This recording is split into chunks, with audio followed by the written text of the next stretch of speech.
Retour sur mes 13 jours de marche sur le chemin de Compostelle.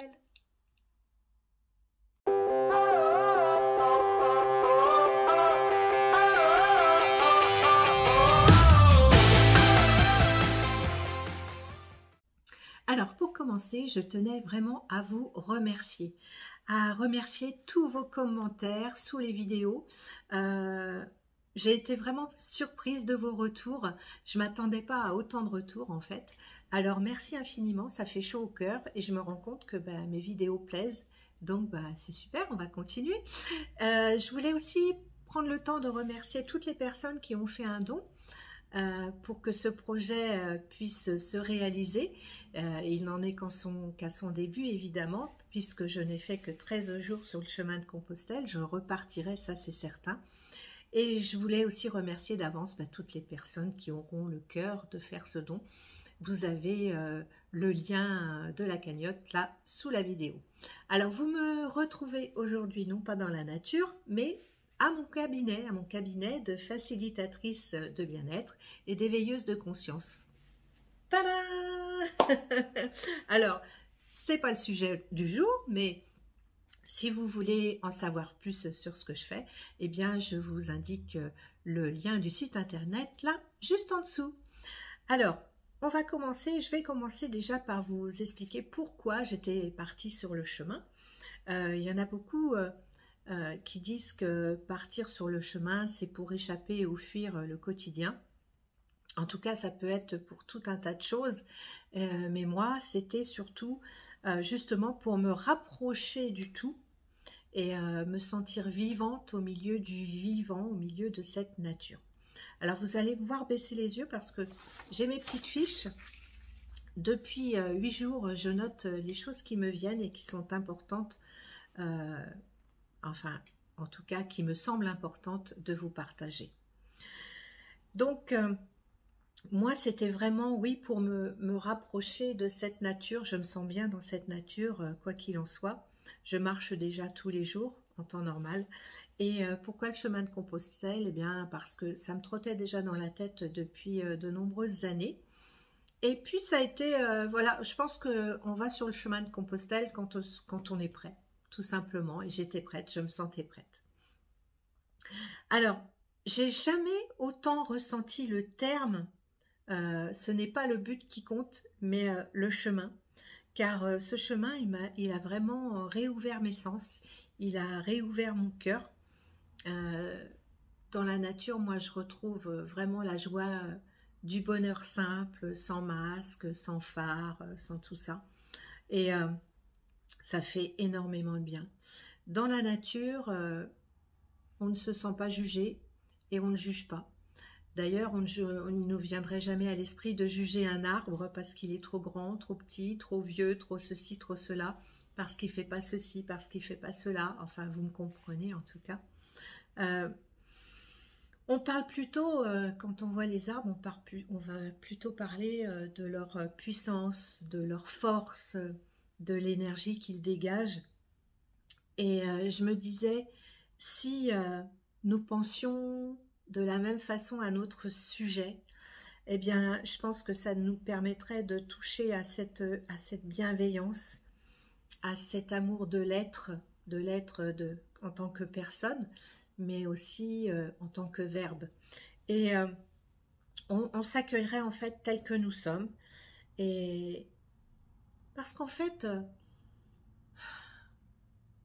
on fait partie de la nature, on est la nature, on est des êtres divins, on est des êtres de lumière et on fait partie du tout et on fait partie de la nature et c'est pour ça aussi qu'on se sent si bien dans cette nature, qu'on y retrouve la paix. Dans la nature, on est focus sur l'instant présent, on est focus sur notre respiration, on est focus sur la couleur, ce vert qui nous entoure, sur la moindre petite fleur, voilà, on respire, on est bien dans la nature parce que on fait partie de cette nature tout simplement. Et je voulais aussi revenir sur une question dont on m'a parlé souvent quand je suis partie. celle de la peur. On me disait souvent, mais Mano, tu pars seule? Ben oui, je pars seule. Je pars seule. Et cette notion de peur ne m'a même pas effleuré l'esprit sur le chemin de Compostelle. Pourquoi? Parce que on n'est jamais seul en fait sur le chemin de Compostelle. Et puis il faut bien vous dire que ce chemin de Compostelle, il est foulé depuis l'an 1000. Et que en l'an 1000 et toutes les années les premières années qu'on suivit, eh bien c'était environ 400 000 personnes qui foulaient ce chemin. Donc je pense que dans ce chemin, il est porté par toute cette énergie. Et d'ailleurs, on se sent porté dans ce chemin, on se sent en paix, on se sent... Voilà, et la peur n'a pas lieu d'être, en fait. Et on n'est jamais autant en sécurité, je pense, dans la nature qu'en plein centre-ville, des fois, où on peut... Voilà, il peut se passer plein de choses. Donc non, j'ai jamais, franchement, eu cet état d'esprit de partir avec la peur. Par contre, je l'ai rencontré 2 fois, la peur, sur le chemin. Après coup, enfin après coup. Je vais vous expliquer. Il m'est arrivé d'avoir peur une fois, d'avoir une appréhension plutôt, lorsqu'il a fallu traverser un champ dans l'Aubrac où il y avait des vaches. Et les vaches étaient de chaque côté du chemin. Donc moi, je ne suis pas très à l'aise avec les vaches, mais j'ai pris sur moi et j'ai traversé quand même ce champ. Alors, j'ai fait tout un détour pour éviter les vaches. Et je ne sais pas si c'est mieux en fait, parce qu'il y avait des vaches avec leurs petits et il y avait aussi un taureau. Et le taureau, je voyais bien dans son regard qu'il était aux aguets et à un moment, il a tourné le regard vers moi pour se rendre compte de ce qui se passait derrière lui forcément. Donc plutôt que de passer devant, je suis passée derrière et je ne pense pas que c'était mieux.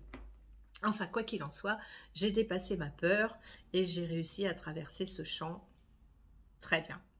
La deuxième fois où j'ai eu peur, c'est la fois où je marchais, de temps en temps on marche sur la route, hein, on n'est pas seulement dans les chemins de campagne. Et cette route-là, il faut dire qu'elle était bien calme. Hein. Depuis que j'étais partie, j'avais fait peut-être 5 km, j'ai peut-être vu 2-3 voitures passer, c'est tout. Donc, j'ai senti une voiture ralentir à mon niveau et s'arrêter quelques mètres plus loin. Et là, vous savez comment ça se passe. Le mental se met en route et commence à nous raconter tout un tas d'histoires. Et moi, j'ai appris à observer ce mental avec ce que j'appelle la pleine conscience intégrative. J'ai appris à observer ce mental et à lui dire stop. Pour le moment, je n'ai pas besoin de toi. Je vais observer ce qui se passe. D'accord, tu m'as alerté. Je vais être vigilante, mais je ne vais pas me raconter d'histoire. Voyons ce qui se passe. Et ce monsieur, en fait, il est descendu de sa voiture et je pense que c'est un monsieur d'un certain âge. Je pense que c'était quelqu'un du coin. Et il m'a demandé d'où je venais et où j'allais. Alors je lui ai dit d'où je venais. Ça me posait pas de problème. Mais d'où j'allais, j'avais pas envie de lui donner ma prochaine étape. Je reste quand même prudente. Je lui dis, je suis sur le chemin de Compostelle. Ah, il me dit, oui, d'accord, vous êtes bien sur le chemin, vous êtes sur le GR65, tout va bien. En fait, il voulait juste s'assurer que j'étais bien sur la bonne route. J'étais toute seule sur le chemin, donc il avait peut-être peur que je me sois perdue. Voilà, aussi simple que ça. Donc, il est reparti dans sa voiture, j'ai continué mon chemin et tout s'est bien passé. Donc voilà. Ça, c'est très important, je pense que dans la notion de stress et d'anxiété, de ne pas rentrer dans les histoires qu'on peut se raconter, pardon, de ne pas les enrichir, voilà, et de leur dire stop. Rester vigilant, présente, mais ne pas rentrer dans ce débat-là. Parce que justement, c'est ce qui... ça donne matière à ce stress et à ces peurs, et c'est pas la peine. Donc ça, c'est un moyen, justement, quand vous avez des peurs, où il y a un stress qui arrive, c'est un moyen. Juste d'observer, de dire stop, voyons ce qui va se passer. J'accepte le challenge, mais voilà, ne pas anticiper des choses qui n'ont pas lieu d'être. Qu'est-ce qu'est-ce que je voulais vous dire d'autre? Oui, à propos du stress et de l'anxiété, justement, je pense qu'elles viennent euh, du fait que nous sortons de moins en moins de notre zone de confort lorsque nous sommes dans notre routine quotidienne. Dans la routine quotidienne, on reste dans notre petit confort et ce confort sécuritaire est un leurre en fait. Euh, je pense qu'il nous ancre dans cette anxiété et dans ces peurs-là. Moi, j'ai appris avec l'expérience que plus on sort de sa zone de confort et plus on élargit cette zone d'inconfort au départ en fait.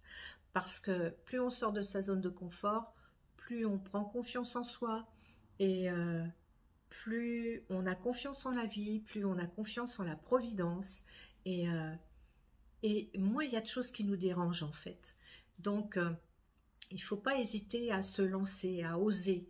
Si vous avez un rêve, si vous avez un projet, peut-être qu'au départ, on voit juste le sommet de la montagne, là où on peut arriver, et on a tendance à oublier toutes les étapes qu'il y a pour y arriver, justement. Alors, la première chose que vous pouvez faire, c'est peut-être, si vous avez un projet, un rêve, quelque chose comme ça, c'est d'aller voir de rencontrer ou d'aller voir sur Internet, YouTube, des personnes qui ont déjà réalisé ce projet, comment elles se sont senties dans ce projet, quelles étapes elles ont mis en place pour arriver à ce projet. Et puis vous, un pas après l'autre, eh bien, vous pouvez mettre en place ce projet, grandir dans ce projet et pourquoi pas le réaliser en fait. Hein. Donc voilà, c'est ça, c'était important pour moi de revenir sur cette notion de peur parce que je l'ai quand même beaucoup entendue, même sur le chemin encore. Donc ben voilà, la peur, c'est souvent une illusion et pour la dépasser, ben, il n'y a qu'une chose, c'est que ben, il faut oser, il faut la traverser cette peur. Voilà.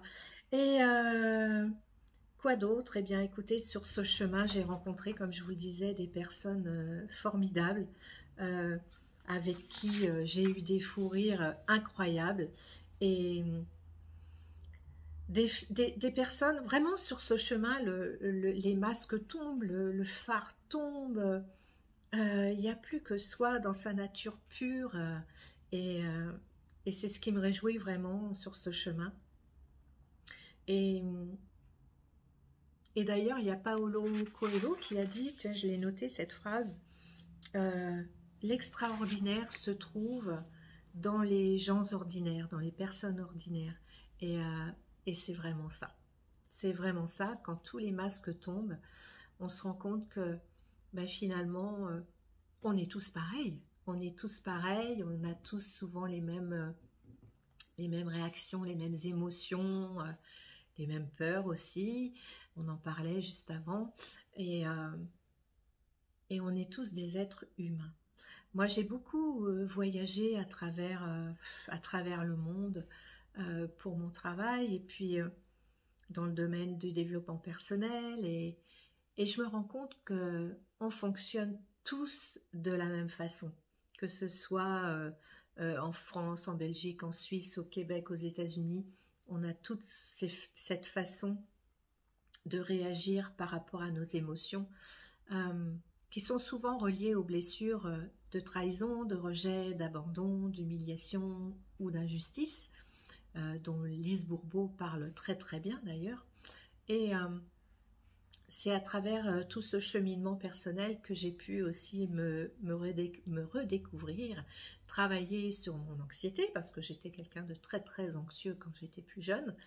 Et à travers la pleine conscience intégrative, eh bien, j'ai réussi à être plus vigilante à l'instant présent, à l'expérience externe aussi bien qu'interne. J'ai observé ce qui se passait en moi. Et puis, d'avoir ce regard sur les choses et de se dire que de toute façon, il y a cette loi de l'impermanence qui existe, que tout change, quoi qu'il arrive, tout change, sauf ce à quoi on résiste, ça persiste. Donc, on a un autre regard sur les choses, on prend du recul et on a un autre regard sur les choses. Et puis le fait d'observer comme ça, comme la façon dont j'ai observé ce monsieur qui s'arrêtait à côté de moi, eh bien ça me permet aussi d'avoir un choix intelligent euh, sur la façon dont je vais m'adapter à la situation. Voilà, plutôt que d'avoir ce regard avec la peur, ben je suis avec ce regard, cette présence, ce focus et cette vigilance euh, de l'instant présent, plutôt que sur l'illusion, voilà, de ce qui pourrait se passer. Alors, voilà mon petit retour sur le chemin de Compostelle, sur cette première partie que je viens de réaliser et qui m'a vraiment enchantée au-delà même de ce que je pouvais imaginer. Et je me demandais même si quelque part, dans un petit coin de mon esprit, je me disais, mais mon Dieu, que tout le monde devrait faire ce chemin. Tout le monde.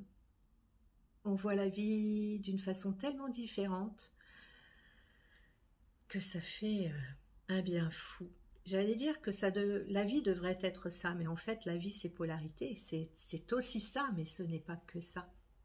Et il faut accueillir toutes les polarités de la vie. Et en tout cas, de les voir avec, avec un certain recul pour avoir la meilleure adaptation possible. Alors, je vous embrasse. Merci du fond du cœur. Si vous avez encore des questions, n'hésitez pas à les poser là dans les commentaires. J'y répondrai avec le plus grand plaisir.